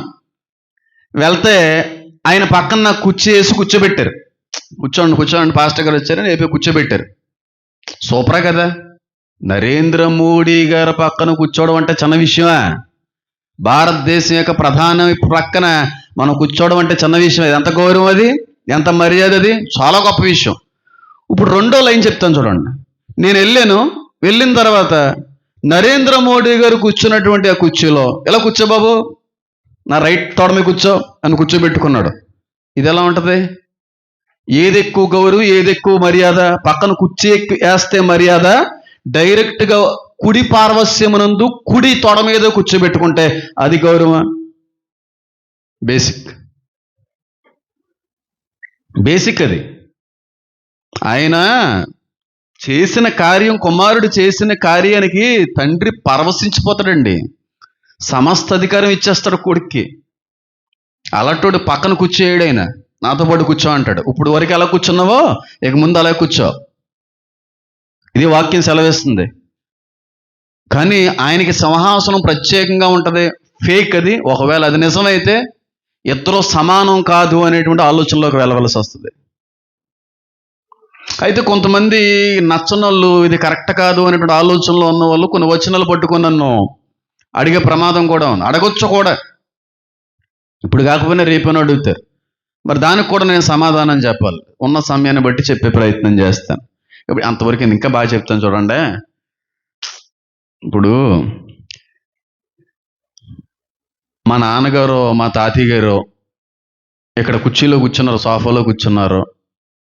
డైరెక్ట్గా ఆ రోజున పుట్టినరోజు ఏదో నిలబడి కేక్ కోయడం బాగుంటుందా, డైరెక్ట్గా ఒళ్ళోకి తీసుకుని వచ్చి నా ఒళ్ళో కూర్చో అని కూర్చోబెట్టుకుంటే బాగుంటుందా? ఒళ్ళో కూర్చోపెట్టుకోవడం అనే దానిలో ఎక్కువ ప్రేమ కనబడుతుందా? హలో, నీకు ప్రక్కన సింహాసనం వేసాను అక్కడ కూర్చో అనే దానిలో ప్రేమ కనబడుతుందా? మరి అలా చెప్తారు ఆయనకి వేరే సింహాసనం ఉందని, వేరే సింహాసనం మీద ఆ టైం వరకు కూర్చోలేదని, ఆయనకు ప్రత్యేకమైన సింహాసనం వేయబడుతుందని. నూతన యెరూషలేములో కూడా ఒకే సింహాసనం, ఎందుకంటే తండ్రి కుమారుడు కూడా సమానమై ఉన్నారు. ఒకే ఆత్మ నుంచి ప్రత్యేకించబడిన వారు అని చెప్తున్నాను. ఉద్భవించిన వారు అనేటువంటి మాట నేను ఉపయోగించి మళ్ళీ నేను కట్ చేసి కింద కమెంట్లు కూడా పెట్టినప్పుడు, ఉద్భవించడం అనేటువంటి పదంలో పుట్టుకకు మళ్ళీ లింక్ ఉంటుంది. అప్పుడు మళ్ళీ యేసుక్రీస్తు ప్రభు వారి డిగ్రేడ్ చేసినట్టు ఉంటుంది. కాదు, ఒకే ఆత్మ నుంచి ప్రత్యేకించబడిన వారు, వేరుపరచబడిన వారు, అంతే తప్ప ఉద్భవించుడు అనే పదం కూడా పూర్తిగా కరెక్ట్ కాదు. అది రైట్ వర్డ్ కాదు. అది మాట్లాడే ఉచ్చారణలో కూడా తేడాపాటు వస్తే లేనిపోని శాపాలు వస్తాయి పాస్టర్లకి. అందుకే కదా 2 తీర్పులు ఉన్నాయి అన్నాడు ఆయన. ఎంత ఆచితూచి జాగ్రత్తగా మాట్లాడకపోతే మళ్ళీ ఇబ్బందే. అందరూ అలాగే అంటారు కదా. అందరూ కాదు, కొందరు అంటూ ఉంటారు ఆయన అద్వితీయుడు కాదు, ఆయన శాశ్వతుడు కాడు, ఆయనకి కొంచెం ఎలాగ చిన్నడు. లేదు, కరెక్ట్ కాదు. ఆయన ఎప్పుడు సమానుడే. ఆయన సమానుడుగా ఉండుట తండ్రితో విడిచిపెట్టకూడని భాగ్యమని అనుకోకుండా వచ్చాడు ఆయన. అంటే సమానుడనే కదా అని అర్థం అండి. ఆయన నిత్యుడు కాదంటూ ఉంటారు కొంతమంది. అన్నీ చూస్తున్నాడు కొన్నిసార్లు మాట్లాడాలన్నది కరెక్ట్గా. ఎందుకంటే అన్యులకి మనం ఫ్యూల్ వేసిన వాళ్ళగా, వాళ్ళకి ఆహారం ఇచ్చిన వాళ్ళగా ఉంటాం. బయట మనం విమర్శించుకోకూడదు. ఏదన్నా సేవకులకి ఏదంటే చక్కగా మాట్లాడుకొని తేల్చుకొని మంచి ఆరోగ్యవంతమైనటువంటి వాతావరణంలో మాట్లాడుకోవలసినవి తప్ప బహిరంగంగా మాట్లాడుకొని అన్యుల ఎదుట మళ్ళీ క్రీస్తుని సిలువ వేసిన వాళ్ళు అయిపోతాం. మా అమ్మగారు కూడా స్టార్టింగ్లో అలాగే ఉండేవారు, వెంటనే అలా మాట్లాడేవాని. కానీ తర్వాత మెచ్యూర్ అయిన తర్వాత మా అమ్మగారు చెప్పిన తర్వాత, దేవుడి ప్రేరేపణలో నేను ఎదుగుతున్న తర్వాత అసలు అలా మాట్లాడడం కరెక్ట్ కాదు. ఏదైనా ఉంటే ఆ బలిచ్చే సమయంలో కూడా, అరే బాబు నేను అంగీకరించాలంటే ముందుగా మీ సహోదరుడుతున్నటువంటి వాద్యం ఏదన్నా ఉంటే అది ముందు తేల్చుకుని సమాధానపడి అప్పుడు నేను అంగీకరిస్తాను అన్నాడు. అంతేగాని కాంప్రమైజ్ అవ్వకుండా ఇంకా ఏదో రకమైనటువంటి ఉన్న వాళ్ళని ప్రార్థనే కాదు ఏది అంగీకరించాడు దేవుడు. మనసులో ఏ విధమైన కుళ్ళు కుశుద్ధం ఏమీ లేకుండా సమాధాన పడాలి. డైరెక్ట్గా వెళ్ళి మాట్లాడకపోయినప్పటికీ సహోదరులు ఐక్యత కలిగి ఉండట ఎంతో మనోహరం అనేటువంటి మాట కూడా వాక్యంలో సెలవిస్తుంది. నేను అడుగుతున్నాను, ఇప్పుడు ఇద్దరికి ఒకే సీట్ ఉంటుందంటారా, లేకపోతే ఇంత గొప్ప రాజ్యానికి తండ్రికి కొని ఆయన సమర్పించాడు గనక బాబు సూపర్ చేశాను ఆయన, నేను కూడా ఒక సింహాసనం వేయండి అని అంటాడు అనుకుంటున్నారా? ఒకే సీట్లో ఇద్దరు కూర్చుందాం. ఇందులో ప్రేమ కనబడుతుంది, ఇందులో సమానత్వం కనబడుతుంది, ఇందులో గొప్పతనం కనబడుతుందా? 100% కనబడుతుంది. ఆయన తండ్రి కుడి పార్వస్యమునందు ఎలాగైతే పరలోకమందు ఈనాటికి ఆసీనుడై ఉన్నాడో, నూతన యెరూషలేములో కూడా తండ్రి కుడి పార్వస్యమునందు ఏక సింహాసనం మీదగానే రాజ్యము యుగ యుగాలు కూడా చేయబోతున్నాడు మన ప్రభువైన యేసుక్రీస్తు వారు. గట్టిగా చప్పట్లు కొడుతూ దేవుని మహింపరుతూ. యుగ యుగాలోనే, మళ్ళీ కొంతకాలం కూడా కాదు. కాబట్టి కుమారుడికి ప్రత్యేకమైన సింహాసనం ఉండకూడదు. కొన్ని వచనాలు బేస్ చేసి మాట్లాడతారు. ఒకవేళ అలాంటి పరిస్థితులు కానీ వస్తే అప్పుడు మాట్లాడదాం. సెకండ్ కాన్సెప్ట్ అప్పుడు మాట్లాడదాం. ఎందుకు ఇప్పుడు మాట్లాడుకుంటే ఎందుకు మనం వద్దు. ఒకవేళ ఎవరికైనా అర్థం కాకపోయినా ఎవరైనా అలాగైతే మరి ఆ వచనం అక్కడ ఉందని ఒకవేళ ఎవరన్నా మనకు తెలియజేసినా అప్పుడు మనం కొన్ని వచనాలు కోట్ చేస్తే అక్కడితో క్లియర్ అయిపోద్ది. ఎందుకంటే మనం మాట్లాడేటువంటి విషయం కాంటెక్స్ట్ తప్పకూడదు. కాన్సెప్ట్ నుంచి మళ్ళీ బయటకు వచ్చేస్తాం కనుక అందులోకి మనం వెళ్ళొద్దు. ఎప్పుడన్నా వెళ్ళే ప్రయత్నం అయితే చేద్దాం. పాపుల కొరకు పాపుల్ని ప్రేమించి తండ్రి కుమారుణ్ణి పంపిస్తే ఆ పంపించినటువంటి ఆ కుమారుడే తండ్రికి కుడి పార్వశ్యమునందు శాశ్వతంగా నిలిచిపోయాడు. ఎక్కడి నుంచి ఎక్కడికి ఉంది? మొదటి రాయి నుంచి 12 రాయి. ఎంత అద్భుతం! నూతన యెరూషలేము ఎక్కడ ప్రారంభమైంది? పాపసంద్రంలో మునిగిపోయిన ఏదెను తోటలో మొదలైనటువంటి మొదటి రాయ నూతన యెరూషలేము దగ్గర తీసుకెళ్ళింది, 12వ రాయి దగ్గరికి. అందుకే కదా ప్రకటన గ్రంథం 22వ అధ్యాయం 3వ వచనంలో రాయబడి ఉంది, దేవుని యొక్కయు గొర్రె పిల్ల యొక్కయు సింహాసనము ఎక్కడికి ఉంది? అంత అద్భుతమైంది. కాబట్టి ఇదొక లైను. వేరే ఎప్పుడన్నా మళ్ళీ మనం పరిశీలించే అవకాశం దేవుడిస్తే ఈ ప్రకటన గ్రంథంలో ఉన్నటువంటి ఆ ప్యాటర్న్ కూడా ఒకసారి మనం ధ్యానించుకోవడం ప్రయత్నం అయితే చేద్దాం. అవసరం లేదు, ఒకసారి మీరు నీట్గా ఎడిట్ చేసుకుని పెట్టుకుంటే అదే తెలియజేస్తుంది. అంటే దాని నుంచి వచ్చేటువంటి పాఠం వేరేగా ఉంటుందండి. దాన్ని మళ్ళీ మౌల్డ్ చేయాలి. మళ్ళీ మాట్లాడుకుంటే ఏం బాగుంటుంది? బాగోదు. కనుక ఇక్కడతో 12 రత్నాలు 12 రాళ్ళ యొక్క ప్రస్తావన పూర్తయింది. ఏదైనా తోట నుండి చెప్పండి నూతన యెరూషలేము తోట వరకు ఈ 12 రాళ్ళు క్లియర్గా ఎంత అద్భుతంగా ఉందో చూడండి. ఎంత అద్భుతమైన రీతిలో డిజైన్ చేసుకుని వచ్చాడు దేవుడు. కాబట్టి ఎప్పుడూ కూడా యేసుక్రీస్తు ప్రభు వారికి స్థాయి తగ్గించి మాట్లాడడం అనేటువంటిది కూడా శాపమే. యేసుక్రీస్తు ప్రభు వారిని కించపరిచి మాట్లాడడం అనేది ఎంత శాపమో, తండ్రి కంటే కూడా డిగ్రేడ్ చేసి మాట్లాడడం అనేటువంటిది కూడా అంతే శాపం. కాబట్టి కొన్నిసార్లు అందరూ తప్పులు చేస్తూ ఉంటారు, అందరూ పొరపాట్లు చేస్తూ ఉంటారు. అది పొరపాటుని తెలిసిన తర్వాత మనం సరిదిద్దుకోవాలి. దిద్దుకుంటా ఉంటేనే సిద్ధబాటులోకి వెళ్తాం, దేవుని రాకుండా ఎత్తపడతాం. అంతేకాని దిద్దుబాటు లేకుండా సరిదిద్దుకోకుండా ఎప్పుడూ ఉన్న విధంగానే ముందుకెళ్ళాం అనుకోండి, చచ్చినను వెళ్ళాం.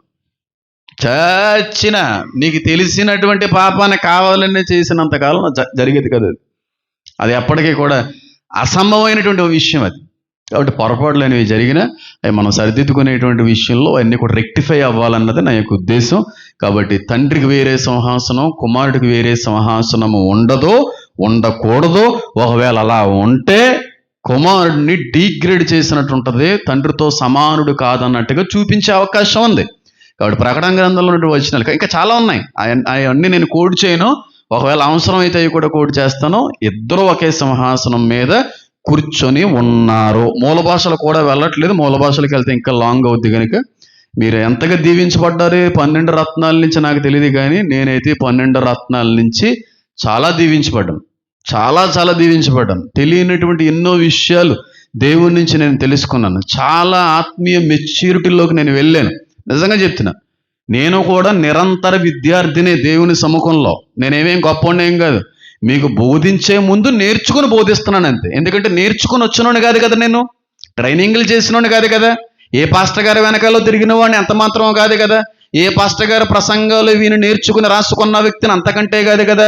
ఏ విధమైనటువంటి జ్ఞానం లేకుండా ఆయన పిలిస్తే వచ్చి ఆయన దగ్గర నేర్చుకుని మీకు నేను బోధిస్తున్నాను అంతే. ఇందులో గొప్పడు ఎవరో? నేను కాదు, మీరు కాదు, నేర్పించి ఆయన గొప్పడు. ఎవరో గొప్పలు కాదు. చాలామంది అంటూ ఉంటారు, ఈ పాస్టర్ గారు వాక్యం సూపర్ ఉంటుందండి, ఆయన పాటలు సూపర్ పాడతారండి. అంత సీన్ లేదండి. ఏ పాస్టర్ గారు ఏ పాటలు పాడే సింగర్ గొప్పలు కదండి. దేవుడు గొప్పోడు కనుక టాలెంట్ ఇచ్చాడండి. వాళ్ళు పనిచేసే టాలెంట్ గొప్పదండి. ఎప్పటికీ కూడా మానవ మాతృవులు దేవుని దృష్టిలో మట్టి వంటి వారా అన్నాడు, పురుగు వంటి వారా అన్నాడు యాకోబు. ఆ తగ్గింపు మనలోకి వస్తే మనం హెచ్చించబడతాం. అంతేగాని నేను ఇందులో ఎదిగిపోయాను, ఇందులో అది ఎట్టి పరిస్థితిలో కూడా కాదు. నేను ఎప్పటికీ ఆఖరి కడ ఊపిరి వదిలేంత వరకు కూడా నేను చెప్పే ఏకైక మాట, నేను ఎప్పటికీ కూడా ప్రభువు పాదాల ఎదుట నిరంతర విద్యార్థినే. నేను ఎప్పటికీ కూడా మేధావిని కాను, నేను ఎప్పటికీ కూడా ఉన్నతుడును కాను. ఆయన దగ్గర ఎప్పుడు నేర్చుకుంటానే ఉంటాను తప్ప గొప్పవాడిని అయితే కాదు. కాబట్టి ముందు రోజుల్లో ఇంకా ఎన్నో అద్భుతమైనటువంటి విషయాలు ప్రకటన గ్రంథంలో నుండి మనం విశ్లేషించబోతా ఉన్నాం. చాలా విషయాలు ఉన్నాయి.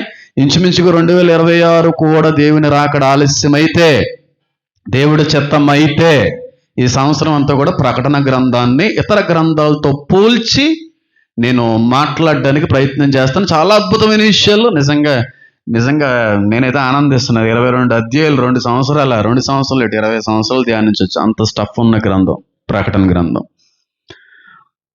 అందుకే ఇంకొక మాట అది వద్దులే, మళ్ళీ ఆ మాట చెప్తే మళ్ళీ హెచ్చించుకుంటూ ఉంటుంది, కాబట్టి అవసరం లేదు.